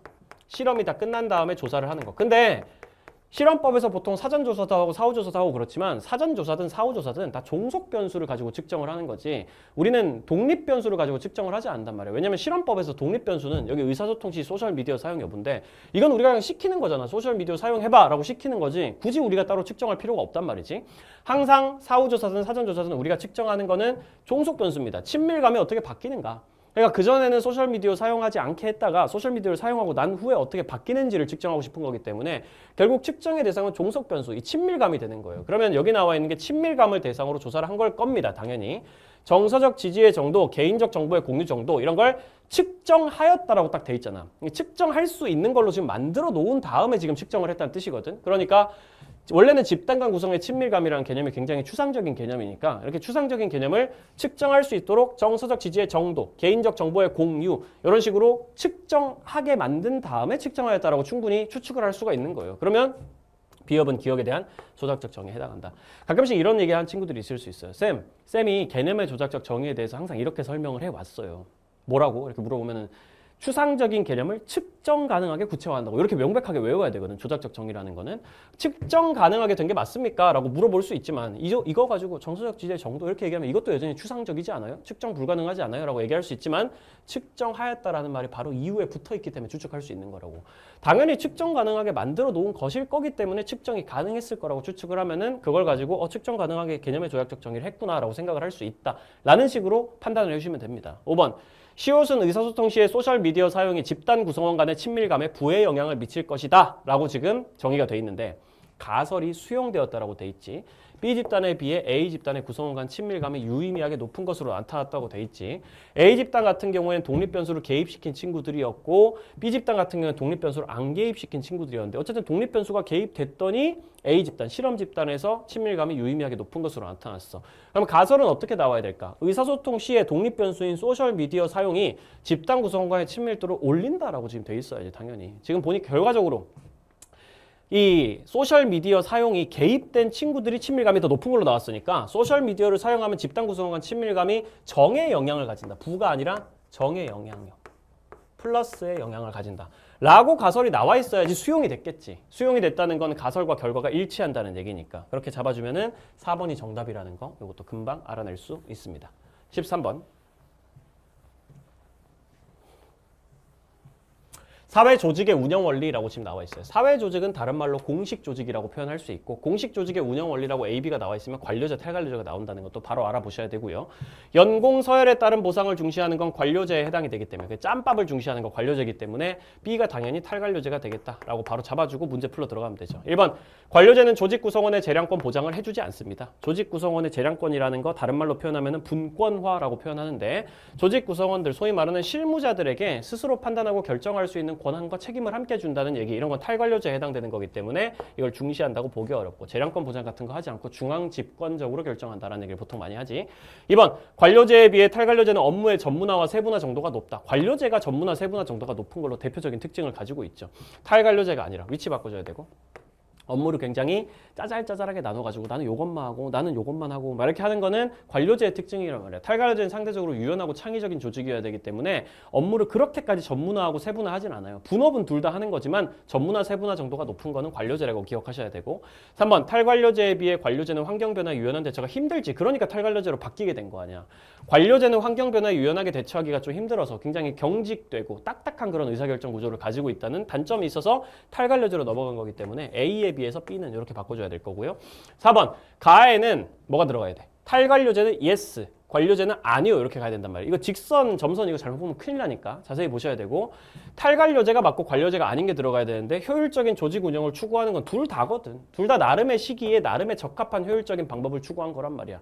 그리고 처음에 지위를 부여할 때 공정성을 중시한다. 관료제도 탈관료제도 공정하게 조직을 운영하려고 한다. 혹은 효율적인 조직 운영을 하려고 한다. 이거는 둘 다의 공통점으로 외우더라고. 쌤이 저스티스 개념 완성 때부터 굉장히 많이 얘기했던 거란 말이죠. 그러니까 가에는 이게 들어갈 수가 없지. 왜냐면 둘 다 예스로 연결돼야 되니까. 5번 가에는 하향식 의사결정 방식을 중시하는가. 하향식 의사결정이라는 게 뭐야? 아래로 내리 찍는 권위적인 의사소통을 얘기하는 거라고. 아래로 위에서 그냥 일방적으로 명령만 하는 권위적인 체계를 가지고 있는 건 관료제에 해당이 됩니다. 하향식 의사결정이라고 표현하면 관료제의 특징인데 탈관료제가 예스라고 연결돼 있으니까 들어갈 수가 없죠. 그렇게 바로 잡아주시면 5번이 정답 되겠습니다. 탈관료제는 상대적으로 하향식이 아니라 상향식 혹은 쌍방향식 이런 의사소통을 중시한다고 기억하고 계셔야 되고 14번. 다음 자료에 대한 옳은 설명만 보기 위해서 고른 것은 순환론, 진화론 중에 하나라고. 그러니까 사회 변동을 변동 방향을 기준으로 설명하는 이론. 이런 제목을 가지고 있죠. 이 친구들이. 가블은 A, B 중 하나에 대한 설명이 적힌 카드 1에서 카드 5가 각각 한 장씩 모두 5장이 들어있는 카드 꾸러미를 각자 배워봤는데 가블은 각자 자신의 꾸러미에서 카드를 2장씩 뽑고 2장씩 뽑는다 그랬어요. 5개 중에서. 획득한 총점이 큰 사람이 승리한다. 카드 한 장당 카드 내용이 A에 대한 설명이라면 2점. 이거 중요하죠. 그렇죠? A에 대한 설명이면 2점이고 B에 대한 설명이면 1점인 거예요. 게임 결과 갑은 카드 1과 카드 2를, 을은 카드 3과 카드 뭔가를 뽑아가지고 갑이 승리했다라고 지금 돼 있습니다. 갑이 승리하는 상황만 가정을 하고 들어가야 되는 거야. 근데 지금 갑 같은 A를 뽑으면 2점이고 B를 뽑으면 1점이고 그런데 이거 지금 하나씩 한번 적어볼까요? 진화론인지 순환론인지? 순환론, 진화론이랑 관련된 내용이니까. 사회 변동을 사회 발전으로 인식하기만 하는 건 진화론이죠. 그렇죠? 순환론은 무조건 발전한다고 생각하지 않고 쇠퇴도 얘기하니까. 서구 중심적 사고라는 비판받는 건 진화론이죠. 허버트 스펜서라는 영국 사람이 개발한 게 사회 진화론인데 이 사회 진화론이라는 걸 주장하면서 이 사람이 그 당시 영국이 세상에서 가장 발전한 사회, 서구가 발전한 거고 나머지 뭐 아프리카나 아시아에 있는 나라들은 아직 발전하지 못한 미개한 사회 이렇게 봤기 때문에 서구 중심적 사고라는 비판받는 건 진화론이고요. 사회 변동은 일정한 방향성을 가진다고 보는 것도 역시 진화론입니다. 진화론의 화살표 그려보면 이렇게 되잖아요. 순환론은 이렇게 되는 거고 일정한 방향을 가지고 있는 건 진화론에만 해당이 되기 때문에 진화론만의 선지고 사회 변동을 운명론적 관점으로 보는 건 대표적인 순환론의 서상이지. 요 운명 위에서 인간은 아무것도 할 수 없어. 인간의 역동성이나 주체성을 무시한다. 미래도 예측하기 힘들다. 굉장히 장기적인 관점으로 보니까 그런 게 순환론의 특징이라는 거 기억하시면 크게 어렵진 않았을 거고 갑이 카드 1과 카드 2를 뽑았다는 건 진화론만 지금 뽑았다는 뜻이야. 근데 갑이 이겼대. 만약에 갑이 순환론만 해당되는 카드를 뽑았다면 만약에 갑이 지금 카드 1과 카드 2를 뽑았는데 지금 진화론이 A인지 순환론이 A인지 모르는 상황이잖아. 근데 만약에 순환론이 A였다면은 갑은 지금 최하점을 뽑은 거란 말이에요. 진화론에만 해당되는 선지를 뽑았기 때문에 해봤자 2점 받은 거란 말이지. 근데 을이 지금 카드 3을 뽑았을까? 을도 지금 진화론을 뽑았단 말이야. 근데 을이 진화론을 뽑았다면 갑이 승리할 수가 없잖아요. 그렇죠? 둘 다 똑같은 카드를 뽑은 결과가 되는 거니까. 을은 갑이 승리한 상황이 나오려면 을은 진화론 말고 아마 다른 걸 하나 뽑았을 거란 말이야. 순환론에 해당하는 카드를 뽑았을 거란 말이지. 근데도 갑이 이기려면 A가 뭐여야 돼요? 무조건 진화론이어야 되는 거지. 진화론이 지금 2점짜리고 순환론이 1점짜리니까 갑이 지금 최고점, 진화론 2점짜리 카드만 2개 뽑아가지고 갑이 4점을 받았고 을 같은 경우에는 카드 3에서 지금 진화론 골랐으니까 2점을 받긴 했는데 나머지 카드 하나는 순환론에 해당되는 카드를 뽑았어요. 혹은 둘 다에 해당되지 않는 그런 카드를 뽑았어요. 근데 둘 다에 해당되지 않는 카드 뭐 이런 거 얘기한 적이 없기 때문에 그냥 진화론 아니면 순환론에 해당되는 내용이 들어가 있을 텐데 A, B 중 하나에 대한 설명이 들어가 있을 텐데 요거는 그냥 을이 지금 나머지 카드들 중에서 순환론에 해당되는 카드를 한 장을 뽑았어야지 갑이 이기는 상황이 100% 나올 수밖에 없단 말이지. 그렇기 때문에 A는 진화론이라고 확정되는 겁니다. B는 무조건 순환론일 수밖에 없고요. 만약에 A가 순환론이어 버렸다? 그러면 갑이 승리를 하는 상황이 만들어지지가 않기 때문에 이렇게 잡아주시면 돼요. 기억은 카드 4가 될 수 있다. 기억에 을이 나머지 카드 하나 뽑은 거는 카드 4가 될 수 있다. 그렇지. 진화론 카드는 전부 다 2점짜리 카드란 말이에요. 지금 이 상황에서. 순환론 카드만 1점짜리 카드니까 을이 지금 여기서 카드 4를 딱 뽑아버리면 을이 3점이 되는 거니까 카드 4가 되면은 을이 지금 지는 상황. 갑이 4점으로 승리하고 을은 3점밖에 못 받는 상황이 나올 수가 있죠. 니은 진화론은 사회마다 사회 변동의 방향이 다르다고 본다. 그렇지 않아요. 진화론은 기본적으로 단선적인 사회 변동을 얘기합니다. 모든 사회들이 다 변동 방향은 똑같고 그 속도 차이만 있을 뿐이다. 좀 더 빨리 간 사회가 우월한 사회, 좀 더 늦게 간 사회가 열등한 사회 이런 식으로 얘기하는 거기 때문에 탈락, 방향이 다르지 않다고 본다. 되게 순환론은 사회 변동에 대응하는 인간의 노력을 과소평가한다. 맞는 말이죠. 순환론은 기본적으로 운명론이고 숙명론이기 때문에 우리는 그냥 이 거대한 파도 위에 올라타 있는 나뭇잎 같은 존재라서 우리가 막 노력한다고 해서 이 흐름을 바꾸거나 그렇게 할 수 없다. 인간의 노력을 과소평가한다. 인간의 주체성이나 역동성을 무시한다. 이런 표현 들어갈 수 있고요. 리을, 가에 사회가 미분화된 상태에서 분화된 상태로 변동한다라고 보는 건 전형적인 진화론 선지란 말이야. 이거 지금. 마치 종이 진화하는 것처럼 생명들이 진화하는 것처럼 사회는 분업이 안 이루어진 상태에서 분업이 이루어진 상태로 변동한다. 이 생명의 종들도 기본적으로는 단세포 상태에서 시작해가지고 여러 세포들이 나뉘고 몸 안에서 각자의 장기들이 서로 역할을 분업하는 그런 시스템으로 만들어졌듯이 사회도 분업이 안 된 시스템에서 분업이 되는 시스템, 소위 말하면 단순한 사회에서 복잡한 사회, 열등한 사회에서 우월한 사회로 간다라고 얘기하는 게 진화론의 입장이라고 생각을 하셔야 된단 말이죠. 그럼 가에 진화론 내용이 들어간다면 기억은 카드 5가 될 수 없죠. 왜냐면 을이라는 사람이 2점짜리 카드를 하나 더 뽑아놓고 만약에 여기에 미분화된 상태에서 분화된 상태로 간다고 얘기하는 여기 진화론이 만약에 들어간다고 친다면은 을이 지금 이미 진화론 카드를 한 장 뽑았기 때문에 카드 3을 뽑았기 때문에 카드 5를 또 뽑아버리면 갑이 이길 수 있는 게 아니죠. 무승부가 되는 거죠. 을이 4점이 되어버리기 때문에 그렇기 때문에 기억은 카드 5가 될 수 없다라고 잡아줘야 되는 거고 답은 2번 기억 디귿으로 잡아주는 게 맞겠습니다. 15번 도표통계 문제죠. 복지제도 문제.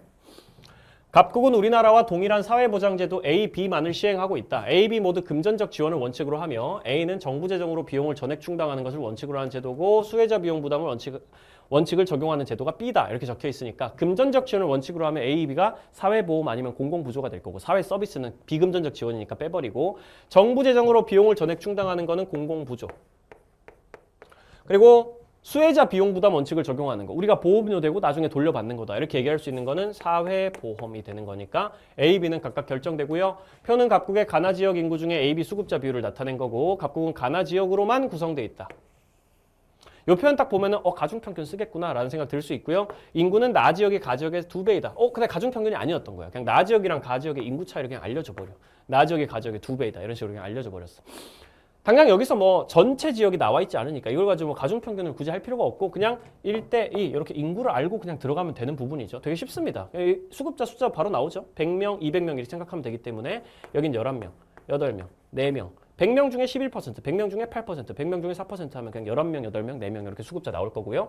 여긴 200명 중에 퍼센트이기 때문에 24명, 26명, 12명 이런 식으로 실제 수급자 수를 잡아주고 이제 문제 풀러 들어가면 되는 거죠. 가 지역에서 강제가입 원칙이 적용되는 제도의 수급자 수는 강제가입 원칙이 적용되는 건 둘 중에 뭐야? B란 말이지. 사회보험이 강제 가입시키니까 모두를 보편적으로 복지 제도의 가입자로 만들어 버리니까 B 제도의 수급자 수는 가 지역에서 B 제도의 수급자 수 8명. 8명은 A와 B 중복 수급자 수의 2배. A와 B 중복 수급자 수는 4명이니까 2배면은 8명 되겠죠. 똑같이. 같다가 돼야 되고요. 4명의 2배니까 8명. 2번 나 지역에서 상호부조 원리가 적용되는 제도의 혜택만 받는 수급자 수는 상호부조의 원리가 적용되는 거는 사회보험이잖아. 사회보험만의 혜택만 받는 수급자 수 찾아봐야 되는 거죠. 나 지역에서 사회보험 수급자 전체가 26명인데 그중에 중복 수급자가 12명이란 말이야. 우리 알고 있잖아. 그지? A 수급자, B 수급자 이렇게 얘기를 하면은 지금 물어보는 게 B만의 수급자, B만 혜택만 받는 수급자 수를 얘기하는 거라서 여기 있는 친구들을 물어보는 거기 때문에 B 전체 수급자 중에서 중복 수급자를 빼주면 얘네가 나온단 말이야. B 전체 수급자 중에서 중복 수급자 빼주기. 그러면 14명이 나올 거고요. A와 B 중복 수급자 수 같은 경우에 12명이기 때문에 14명은 12명과 같지 않다. 이렇게 잡아줘야 되고 3번 A와 B 중 하나 이상의 혜택을 받는다. 이렇게 얘기하면 이게 뭐예요? A와 B의 합집합을 물어보는 거지. 이걸 물어보는 거야. 이걸 물어보는 거. 이거 구할 때 우리 어떻게 하죠? A 더하고 B 더하고 중복 하나 빼면은 합집합이 나오잖아요. 그런 식으로 계산하면 되는 거지. A와 B 중 하나 이상의 혜택을 받는 수급자 수는 나 지역 같은 경우에는 A 더하고 B 더하고 중복 빼주면은 24 더하기 26 해가지고 50에서 12 빼주는 거니까 38명 이렇게 나올 거고 38명 나 지역에서 가 지역 같은 경우에는 11명이랑 8명 더하면 19명인데 거기서 4명 빼줘가지고 15명 이렇게 나오는 거지. 그러면 나 지역, 가 지역 15명 38명은 15명의 2배, 그게 30명보다 많다가 돼야 되는 거지. 3번 알려주고 4번 나 지역과 달리 가 지역은 보편적 복지 이념에 기초한 제도의 수급자 수가 선별적 복지 이념에 기초한 제도의 수급자 수보다 많다. 어렵지 않죠? 보편적 복지 이념에 기초한 제도는 B입니다. 선별적 복지 이념에 기초한 제도는 공공부조 A예요. 그러면 B랑 A랑 그냥 비교하면 되는 거죠. 가 지역에서 먼저 해볼까? B가 A보다 많다라고 돼 있잖아. B가 A보다 많다.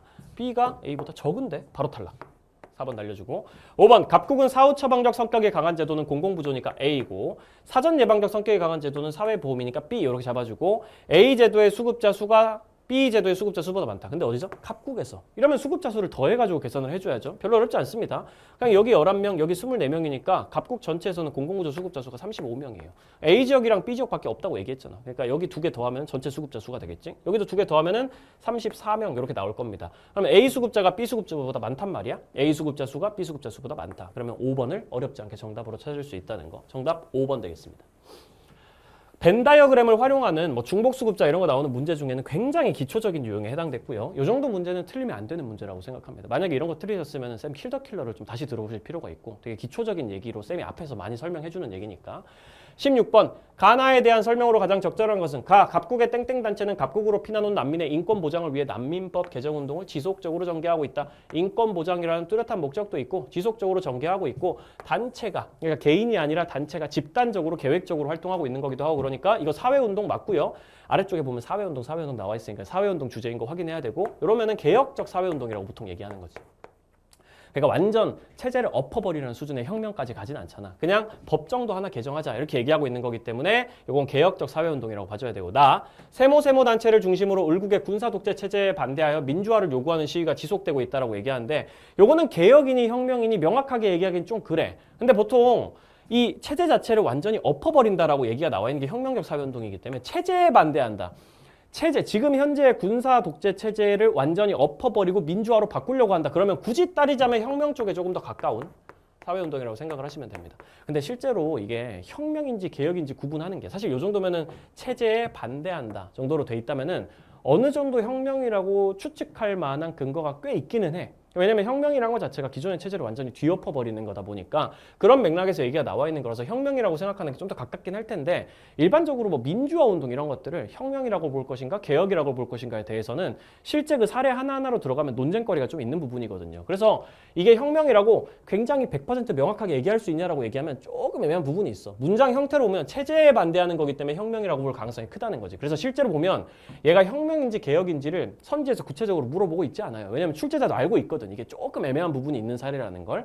어쨌든 혁명에 좀 더 가깝다라고 생각을 하고 넘어가셔도 될 문제입니다. 1번.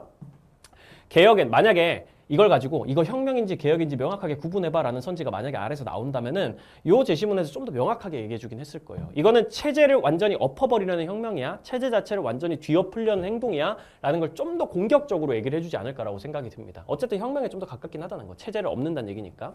1번. 개혁에는 과거의 질서로 돌아가려고 하는 게 아니죠. 과거의 질서로 돌아가려고 하는 건 보통 반동, 복고운동 이렇게 표현하는데 이건 옛날로 돌아가자는 얘기가 아니라 새로운 제도를 좀 만들어가지고 인권을 보장하자는 얘기니까 개혁에 가깝고 2번. 나에는 현재의 질서를 유지하려고 하는 게 아니라 현재의 질서를 엎으려고 하는 거에 가깝지. 그러니까 현재의 질서를 유지하려고 하는 건 보수주의적 사회운동이잖아. 그런 내용이 전혀 아니고 3번. 가와 달리 나에서는 사회적 소수자의 권리 보장을 위한 사회운동이 나타난다. 난민도 사회적 소수자고 여기는 딱히 그런 얘기 안 나와 있죠. 오히려 난민에 해당되는 사회적 소수자의 권리 보장을 위한 사회운동은 나보다는 가에서 훨씬 더 강하게 나타나는 거지. 나 같은 경우에는 특정 사회적 소수자의 인권을 보장하자, 권리를 보장하자 이런 얘기보다는 체제를 바꾸자라는 얘기가 좀 더 강하게 나타나고 있기 때문에 나와 달리 가에는 사회적 소수자, 난민이라는 사회적으로 약자일 수밖에 없는 소위 말하는 식별 가능성도 있고 권력이 약해가지고 사회적 차별을 받고 집합적 정체성도 있을 가능성이 높은 이 사회적 소수자의 권리 보장을 위한 사회운동이 가에서 나타난다고 봐주셔야 되고 4번 나와 달리 가에는 사회구조의 근본적 변혁을 목적으로 하는 사회운동이 나타난다. 이것도 이제 이게 혁명인지 개혁인지 명확하게 구분하지 않더라도 가에서는 확실히 그런 혁명적인 운동이 나타나는 건 아니잖아. 근본적 변혁 이렇게 얘기하면 혁명 얘기하는 건데 지금 글에 나와 있는 맥락을 기본으로 따져주면은 가에서 오히려 그런 모습이 더 강하게 나타난다고 얘기를 할 수가 있겠죠. 쌤이 아까도 몇 번이나 얘기했지만 이게 혁명이냐 아니냐는 실제로 그냥 여기서 혁명으로 나왔으니까 실질적으로 혁명으로 내는 것 같이 보이니까 민주화 운동은 무조건 혁명이다라고 하기엔 조금 애매한 부분이 있어. 실제로. 그래서 그냥 가에는 확실하게 혁명적 운동이 안 나타났으니까 이 선지 틀린 거야 라는 식으로 문제를 내준 거라고 좀 이해를 해주시면 되겠어요. 5번 가나에는 모두 사회의 변화를 목적으로 하는 사회운동이 나타난다. 맞죠? 둘 다 어쨌든 변화를 목적으로 하는 건 많으니까 이게 좀 더 급진적인 변화일 수도 있고 조금 점진적인 변화일 수도 있지만 어쨌든 지금 사회의 변화를 추구하려는 둘 다 사회운동에 해당되는 얘기가 나와 있는 거는 맞다는 거죠. 5번이 정답이죠. 17번 다음 두 사례에서 공통적으로 도출할 수 있는 내용으로 가장 적절한 것은 이건 읽고 푸는 수밖에 없지, 그렇지? 꼼꼼하게 읽고 대충 주제들이 어떤 건지 체크를 한 다음에 문제를 풀어야 되는 거야.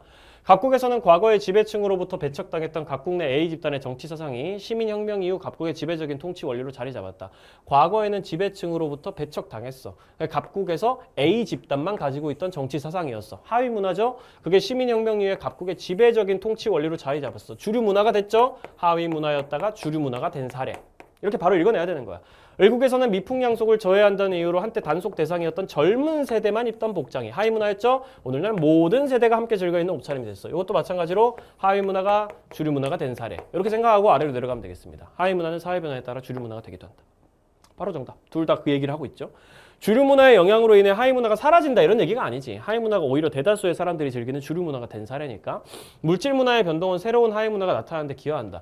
물질 문화의 변동? 여기 딱히 물질 문화의 변동이 여기 같은 경우에는 복장이라는 건 물질 문화가 맞으니까 의복이라는 건 물질 문화가 맞으니까 뭐 그 정도는 물질 문화에 따라 가지고 뭐 하위 문화가 나타났다 뭐 이런 얘기 할 수도 있을 수도 있겠지만 사실 여기 위에 보면 정치 사상이잖아. 이건 대놓고 물질 문화가 아니잖아요. 그렇기 때문에 공통적으로 나타나는 특징이라고 전혀 얘기할 수가 없고 사회적 분화 수준이 높아질수록 더 많은 하위 문화가 나타난다. 뭐 하위 문화가 막 여러 개 나타나는 모습이 안 나타나 있지. 하위 문화 하나, 하위 문화 하나만 나타나 있으니까 더 많은 하위 문화라고 표현할 수가 없고 하위 문화는 그 문화를 향유하는 구성원들의 정체성 형성에 기여한다. 뭐 그런 얘기 맞는 얘기긴 하지만 딱히 여기에 막 나와 있는 건 아니지. 어떤 정체성이라는 걸 실제로 형성하고 사람들이 집합적인 감정을 느끼고 그런 거랑 관련된 얘기는 아니기 때문에 정답은 그냥 1번으로 확정되겠네요.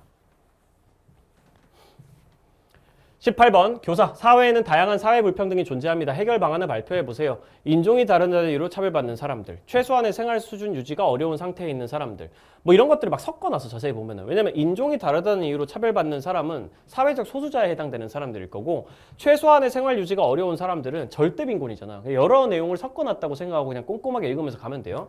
인종이 다르다는 이유로 차별받는 사람들을 위해 인식 개선 캠페인을 해야 된다. 최소한의 생활 수준 유지가 어려운 절대 빈곤 상태에 있는 사람들을 돕기 위해 생계비 지원 정책을 마련해야 된다.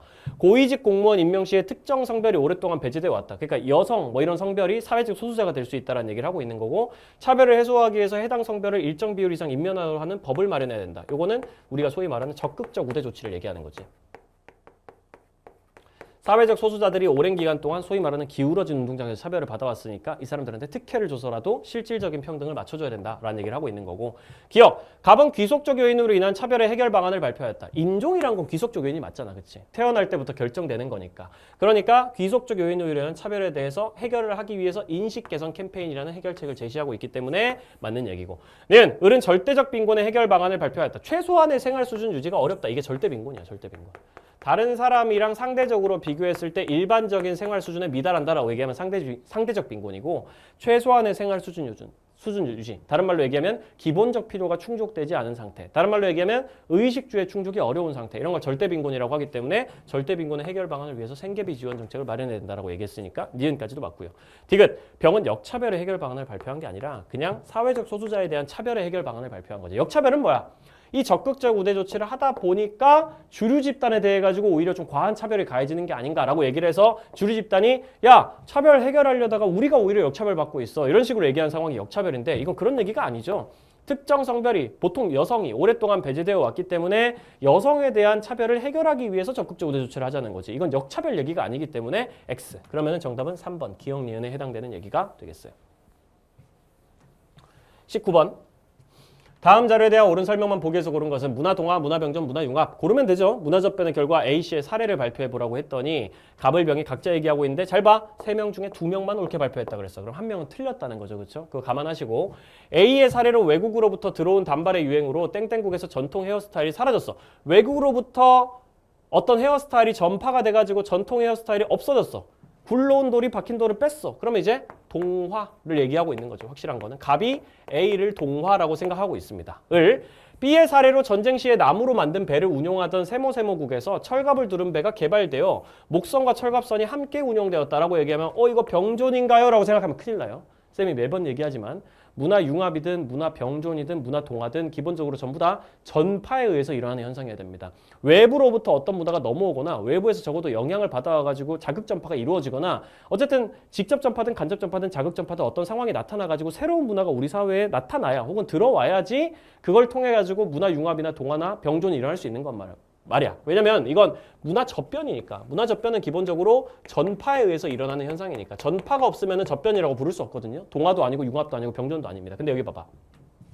전쟁 시에 원래 나무로 만든 배를 운영하고 있었어. 자문화 요소야. 철갑을 두른 배가 개발됐어. 이거 외부에서 넘어온 게 아니잖아. 그냥 우리나라 안에서 만든 거란 말이야. 그럼 이거는 문화 접변이 아니란 말이야. 그러니까 문화도 동화도 아니고 병존도 아니고 아무것도 아니에요. 이 사람은 아마 병존을 생각했겠지만 사실은 병존이 아닌 사례를 생각하게 된 거지. 그러니까 3명 중 2명만 옳게 발표했다라고 얘기하면 을이 잘못 얘기를 한 거야. 애초에 문화 접변의 얘기를 하고 있지 않기 때문에. 그러면 갑이랑 병 얘기는 맞겠죠. 그러면 A는 문화 동화로 확정되고요. C 한번 봅시다. 이 사람도 맞았어요. C의 사례로 네모네모국 사람들이 전통 음식에다가 자국 식민지의 조리법이 넘어왔을 거란 말이야. 그래서 결합했단 말이지. 그래서 새로운 음식을 만들었어. 이거 융합이죠. 그렇죠? 원래 우리나라에 있던 거 외부에서 넣어본 거 합쳐져 가지고 새로운 거 만들어지는 거. 그러면 C가 융합이라고 주장을 하고 있는 건데 실제로 이 사람은 맞는 얘기를 한 거니까 C는 융합으로 확정입니다. 그럼 B가 병존이겠죠. 이렇게 마무리해 줄 수 있습니다. 3명 중 2명만 옳게 발표했어. 갑이랑 병이 옳게 발표했기 때문에 을을 병으로 바꿔줘야 될 거고. 니은 A와 달리 C는 동화와 달리 융합은 자문화의 정체성이 상실되지 않는다. 맞죠? 동화 같은 경우에는 굴러온 돌이 박힌 돌 빼버리는 거니까 자문화 정체성이 날아가는 거지만 융합은 합쳐진 그 문화 안에도 자문화 요소의 정체성이랑 외부 문화 요소의 정체성이 함께 들어가 있는 거기 때문에 자문화 정체성이 상실되지 않는 게 맞습니다. 디귿 A, B 모두 동화랑 병존 모두 외부 사회 문화 요소의 수용이 나타난다. 병존도 어쨌든 외부 문화 요소가 들어와가지고 우리 사회 문화 요소랑 같이 사이좋게 남아있는 거고 동화도 외부 문화 요소가 넘어와가지고 자문화 요소를 날려버리는 거니까 어쨌든 외부 사회 문화 요소의 수용은 둘 다 나타나는 거라고 볼 수 있지. 리을 갑과 달리 병은 강제적 문화접변의 사례를 발표했다. 그런 게 어딨어? 식민지의 조리법 이것 때문에 그런 건가? 설마? 이거 강제적 문화접변 아니에요. 식민지의 조리법을 스스로 가지고 온 거잖아. 예를 들면 이런 상황이면 우리가 식민지야. 그러니까 우리가 외부로부터 강제적으로 이 전통 음식을 받아들이라고 막 강요를 당했어. 우리나라가 일본을 식민지배하는 상황인 거야. 그래가지고 야 김치 먹어, 빠가요로 막 이러면서 김치 안 먹으면 죽여버린다 이렇게 협박하면은 그게 강제적 문화접변이 되는 상황이 나타날 수 있지만 이건 그냥 식민지를 지배하고 있는 제국주의 국가가 식민지 이 새끼들 음식 먹어보니까 맛있네 이래가지고 그냥 받아들인 거란 말이야. 그러면 강제적 문화접변이 아니죠. 자발적 문화접변이죠. 그렇기 때문에 병은 자발적 문화접변 사례를 발표했다고 보고 정답은 니은 디귿으로 잡아줘야 맞는 겁니다. 마지막 문제 20번. 인구 부양비 문제죠. 그림은 각국의 시기별 인구 구성을 나타낸 것이다. A에서 C는 각각 전체 인구에서 유소년 인구, 부양 인구, 노년 인구가 차지하는 비율이라고 지금 얘기를 했어요. 그러니까 일단 우리는 A, B, C부터 알아내긴 해야 됩니다. 그게 결국 문제를 푸는 핵심이 될 거예요. T년 대비 T 플러스 50년의 각국의 전체 인구에서 부양 인구가 차지하는 비율은 높아졌고 기억하셔야 되고요. 노년 부양비와 달리 유소년 부양비는 감소했고 이것도 기억해야 됩니다. 단 각국의 전체 인구는 T 플러스 50년이 T년의 1.5배다. 이것도 기억하자고.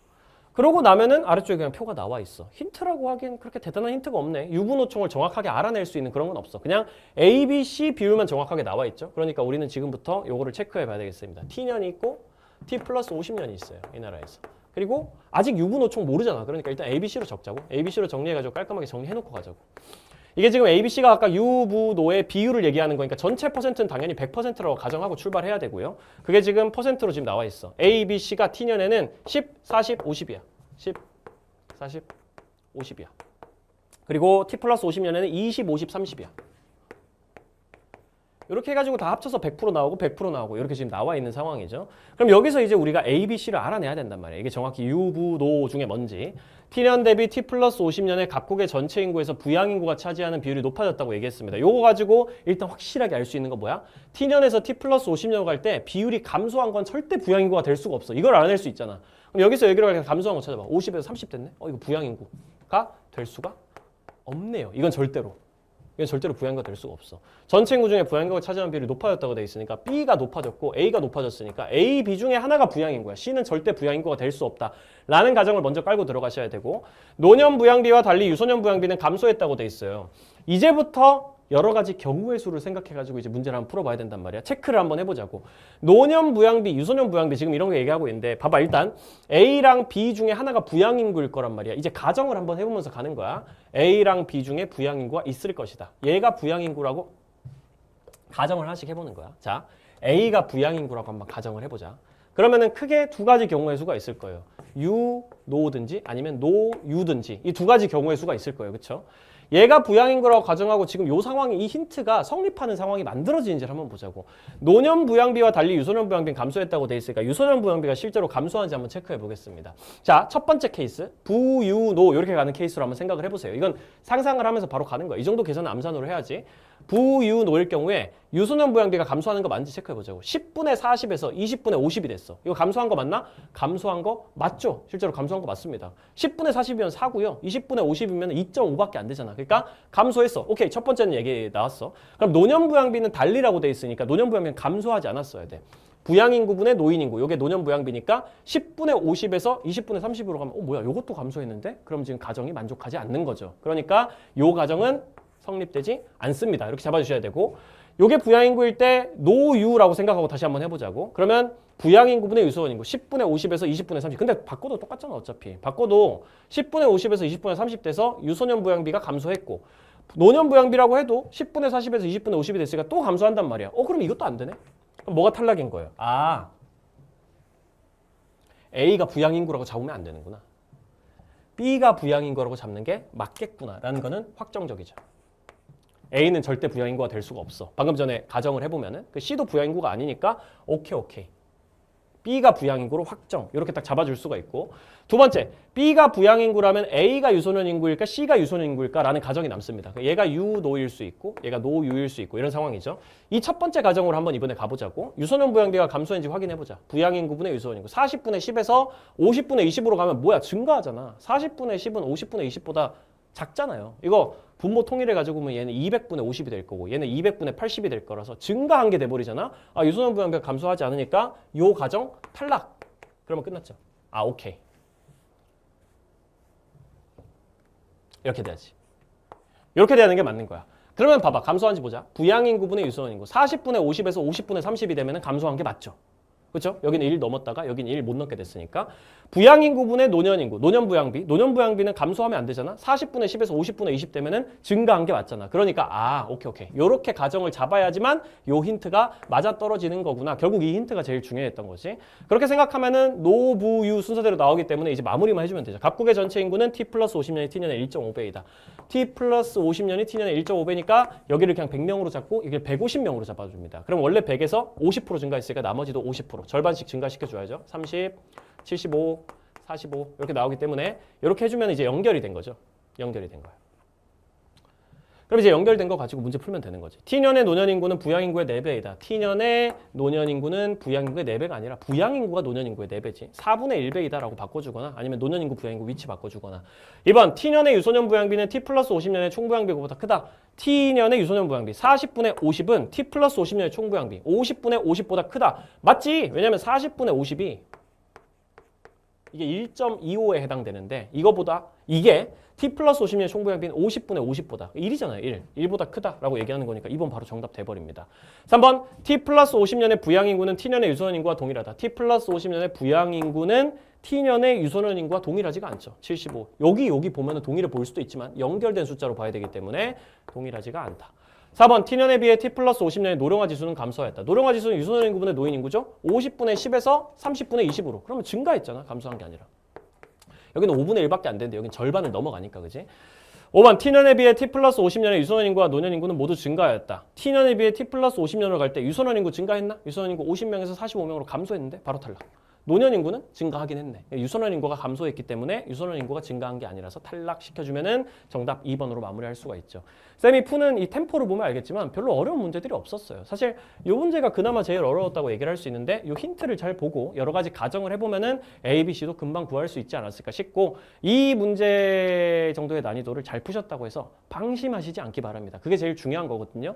당연히 이 문제에 좀 대응하기 어려웠다고 해도 너무 실망하실 필요는 없고 앞으로 계속 쌤이 내주는 모의고사들도 있고 더운 모의고사도 있고 넥스트 레벨 모의고사도 있고 그리고 도표가 좀 약한 친구들은 킬 더 킬러라는 커리큘럼 좀 들어보시고 문제 푸는 시간이 부족하다 하시는 분들은 타임어택이라는 커리큘럼 꼭 들어보시고 그렇게 해가지고 남은 한 20일, 25일 정도의 시간 동안에 최선을 다해가지고 빡세게 마무리하면은 충분히 좋은 결과가 있을 수 있는 과목이 사회문화기도 합니다. 사실 사회문화라는 과목이 짧은 기간에 점수 올리기 꽤 좋은 과목이긴 하거든. 그러니까 나머지 기간 동안에 열심히 해가지고 수능 때는 요 마음, 방심하는 마음 다 날리고 그렇다고 너무 좌절하는 마음도 다 날리고 딱 평이한 마음을 가지고 오늘 할 거 열심히 해나가면서 하면은 충분히 수능에서 좋은 결과 있을 수 있을 거라고 생각을 하고 믿음을 가지고 그렇게 해가지고 준비를 좀 같이 해주시면은 제일 좋겠습니다. 쌤은 이제 해설 영상으로는 이제 수능 때 다시 뵙게 되겠네요. 사실 그 전에 쌤이 이제 넥스트 레벨이라는 좀 고난도 모의고사 지금 거의 다 완성이 됐기 때문에 그 해설 영상으로 쌤 강의 따라오고 있는 친구들이랑은 또 보게 될 테니까 그때 또 뵙도록 하죠. 10월 모의고사 보느라 너무 수고 많으셨습니다. 쌤은 또 조만간 본 영상으로 찾아뵙도록 할게요. 지금까지 현수쌤이었습니다.